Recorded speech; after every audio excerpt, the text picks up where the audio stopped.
The history of movie drinking games drinking game. Drink every time I say alcohol or alcoholic, Cattabus, movies, and when I move into a new era. Play along at home. 4th and 5th century BCE, Greece. A sopping wet civilization drenched in wine, hydromel, and the sweat from sport. Activities and alcohol being completely intertwined as a cornerstone of recreation, even into the modern era. Blood, sweat, and alcohol, yes, a lot of alcohol, went into creating what we know as the movie drinking game. What were the citizens of Greece supposed to do amid decades of war, flourishing theater, a plague, and classical antiquity other than drink? Of course, the set-your-own-pace style of the movie drinking game had to start somewhere. In the case of classical Greece, the drinking game began with the exciting and dexterous Grecian game known as Cattabus, its creation arguably stemming from Sicily. Like many drinking games, this involves alcohol, namely wine. But how do you play? There are two versions we're going to take a look at. The first one, the more quiet and quote-unquote civilized version of Cattabus. Players stand in front of a water basin, and in that water basin there are smaller bowls. The player flicks dregs, the remnants of their wine, at the small bowls and attempts to sink them below the water in the basin. Number 2, the preferred and more common way of playing Cattabus. Players recline on beds in a circle or square around a metal pole. On top of the pole bounces a bronze disc known as the plastings, and about 2/3 down the pole sits a metal plate or domed pan called the mains. The objective was to fling wine with their own individual kylix, a bowl with 2 handles, at the plastings to make it fall and crash into the mains with a mighty clang. Players of Cattabus would be reclined and balanced on their left elbow with the fingers of their right hand threaded through the kylix handles, sort of throwing the wine like a javelin. This game was actually so popular, people built special rooms for the sole purpose of playing these games. Much like nowadays how people have home theaters for the express purpose of watching movies and television. Iterations of this game can be found on pots and vases throughout history. Cattabus was more of a relaxation kind of game, without much pressure put on competition. Although, winners were often rewarded with sweet treats or things as erotic as sexual favors or kisses. Due to the nature of Cattabus being a difficult game with an assumingly arduous cleanup process, it disappeared into the bowels of history and faded into oblivion, no longer appearing in artwork or plays after the 4th century BCE. Cattabus was the first recorded drinking game, but we of course learned a whole lot from it, namely how to craft an enjoyable drinking game. Let's make a big jump here. What happens when alcohol, a free-flowing and historically integral part of relaxation, becomes banned?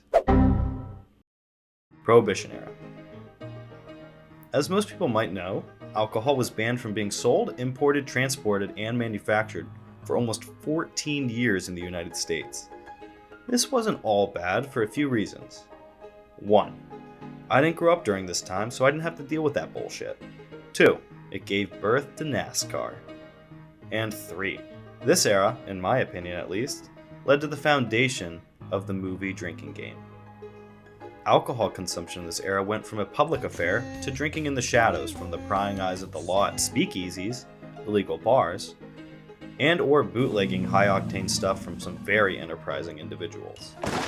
Saloons were falling out of business as their main product, booze, was illegal. During this lengthy prohibition period, films made amazing advancements with sound technology and, of course, movie theaters were still open. It was just a question of who could afford it in the midst of a depression. Movies were and are one of the most influential mediums of culture in the USA and perhaps all over the world. During the early part of the 20th century, primarily the early 1920s, movies were surprisingly supportive of the temperance cause, which is the abstinence from alcoholic drink. Temperance films showed liquor and even beer as works of the devil. These films helped in achieving the enactment of the 18th Amendment, Prohibition.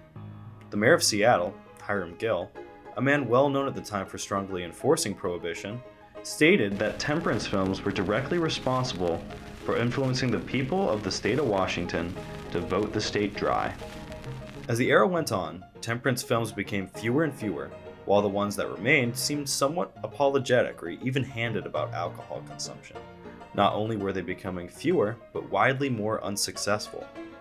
Furthermore, William Hayes, president of the MPPDA and creator of the infamous Hays Code, which is a set of motion picture guidelines that enforce censorship, outright banned movie scenes containing drinking, manufacture or sale of liquor, or undue effects of liquor which are not a necessary part of the story or an essential element in building up of the plot. People raged against prohibition. They no longer wanted to just pay and watch people drink on the screen. People themselves wanted to drink. This all set the groundwork for the modern movie drinking game. Movies constantly reminded Americans of the fact that they couldn't drink. Stoically staring at a screen full of youngsters drinking champagne just doesn't cut it in terms of interaction and engagement. Partaking in drink while the characters on screen do lends itself to a whole new era of movies. One's begging to have the drinks presented recreated by viewers, or drinking while the characters partake in the perfect Manhattan. Years and years of repressed drinking finally exploded after the culturally important medium of film finally became wet again. Not only do films in general bring awareness to certain issues, they mimic and show what people do in their everyday lives. People in movies smoke, they fall in love, they converse, and they even drink alcohol. Although after Prohibition, drinking in movies substantially died down, it didn't change the fact that film and alcohol have such tightly linked histories. What better way to spend time watching a movie than with a drink in your hand? It was then we started to see a suit-clad bigamist drinking a clear, alcoholic beverage that was most certainly shaken, not stirred. Post-Prohibition. It comes as no surprise that once a cocktail is seen on screen in a popular movie, it gets propelled into the public eye and ingrained in pop culture forever. After films stopped painting alcohol as a gateway to drug use or familial abuse, cocktail culture began to grow and grow. Even as Prohibition raged, authors such as Ernest Hemingway and F. Scott Fitzgerald spent time abroad expanding their alcoholic palates to the world of craft cocktails. These concoctions would then find their way into the works of these authors, therefore finding their way into the readers' minds. Authors even have cocktails named after them, like the Hemingway Daiquiri or even the Fitzgerald. It is also Hemingway's fault we have the alcoholic gazpacho drink known as the Bloody Mary, allegedly. This goes to show how important the arts were and are to the world of drinking. Plenty of screenwriters and directors spent time overseas partaking in the drink as well during Prohibition, mainly due to the fact they could afford such a luxury during tumultuous times. Once these directors and screenwriters worked luxurious cocktail culture into their films, the viewers wanted to replicate exactly what they saw on the screen. But what else was going on outside the States with both alcohol and movies? Well, first of all, Prohibition wasn't just limited to the US. Norway, colonial Africa, and India, in addition to the Russian Empire, the first country to actually introduce a version of Prohibition, were dealing with very similar things. The irony behind Prohibition is that it was actually seen as progressive and even revolutionary in nature. However, these aforementioned countries weren't exactly known for their film industries. Russian films at this time were largely psychological and propagandistic, even though Lev Kuleshov is an extremely important figure in film. This, of course, was partly due to Joseph Stalin having a heavy hand, which limited free artistic expression. Across a lot of European cinema, there was an increase in nationalism. Some pro-empire films in England, propaganda films in Russia. They were just very different sets of circumstances which impacted each country's film industry. But for right now, I think it's best to just focus on the American film market due to how important it is to film history. Every country wanted to expand their film industries into the American market at this time. Of course, French New Wave cinema changed all of that, as did World War II. Now I am become death. But that's a different video entirely. Let's just get back to alcohol. We had Marilyn Monroe drinking a Manhattan and Some Like It Hot, martinis being drunk by James Bond, the lead actors in The Thin Man, and Sam Spade in The Maltese Falcon. Drinking was back in the movies, and it was there to stay. Unfortunately, people were unable to enjoy alcohol while watching a movie unless they snuck some into a theater. It wasn't until 1956 that major studios began selling movie rights to television companies to be shown on TV. The first film shown on television was The Wizard of Oz. I like to think that people took advantage of this technology and used it to take their leisurely drinking to the next level. It's basically common sense that during a resurgence of cocktail culture following Prohibition, with cocktails aplenty in contemporary films, that people created their own movie drinking games. I guarantee you these drinking games are out there somewhere. There was just no way for these people to spread that information. No internet to post their fun new drinking game, just friends and family to share it with by word of mouth. As we get into the modern era, think about some old movies you've seen. The Big Sleep maybe, Monty Python and the Holy Grail, Psycho. Odds are, if they don't have a movie drinking game of their own, you could easily create one yourself just like your ancestors did way back in the day. The modern era. What are the citizens of the world supposed to do amid decades of war, economic collapse, a plague, and the decay of Earth other than drink? Thank God we have thousands of movies to binge on dozens of streaming services, the World Wide Web, and cheap alcohol at our disposal. As long as the dollar still has value, you can buy a case of Genesee, go to a thrift store for a cheap movie, and go hog wild. What a world we live in.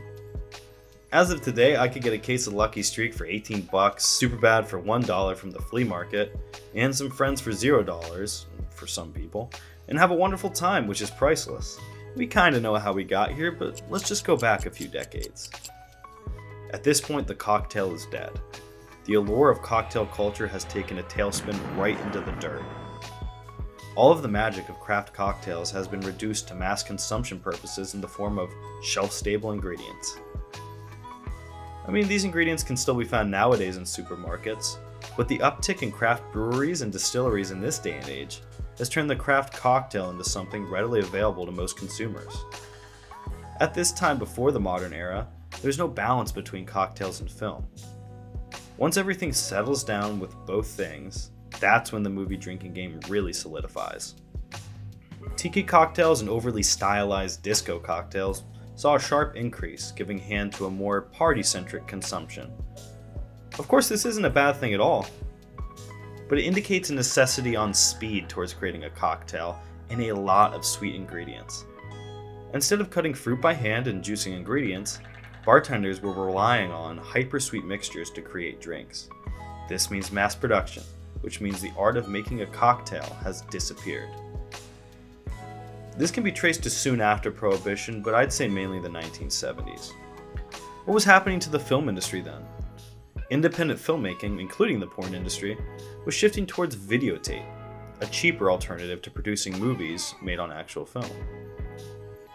Not to say this took away from the magic of filmmaking, but there does seem to be a correlation between what was going on with cocktails and what was going on with certain forms of filmmaking.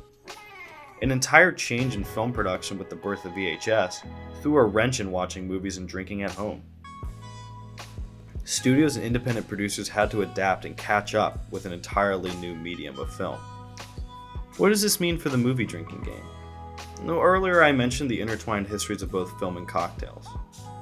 The arts breed popularity among various things, drinks and such included.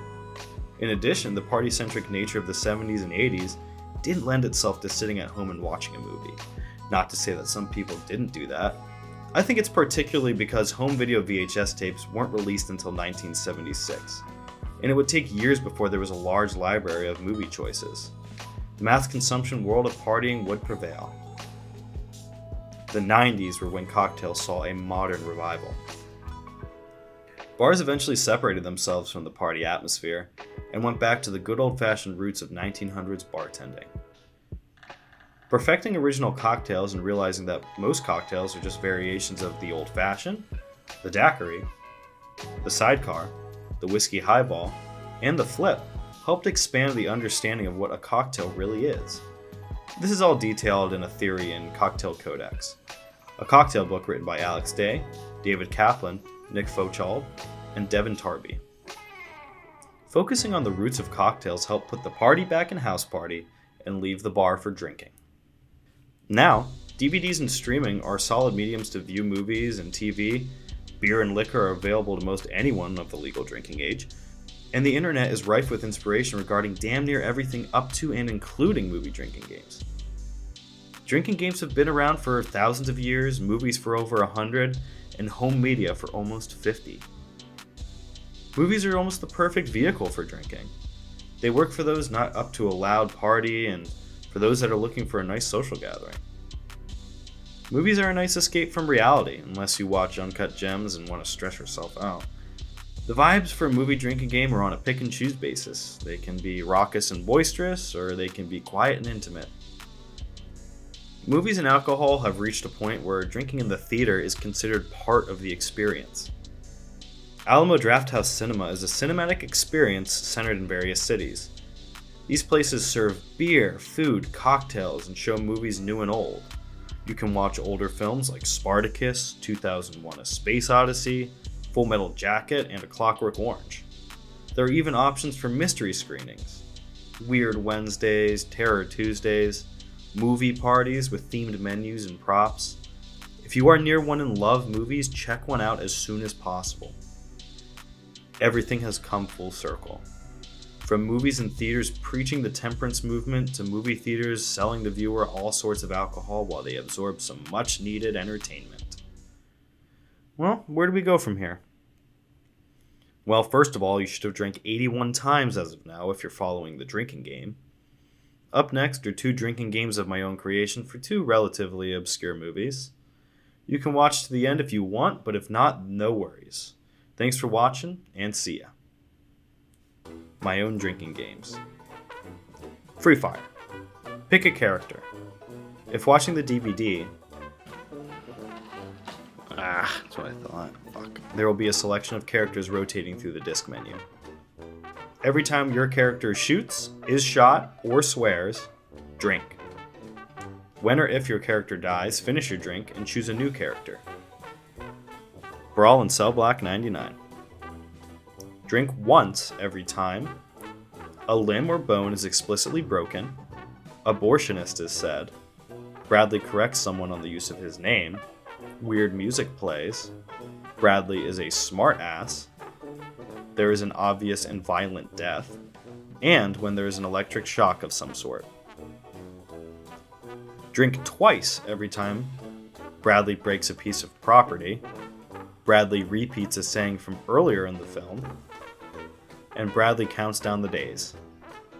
Drink 3 times God is referenced, not in the music.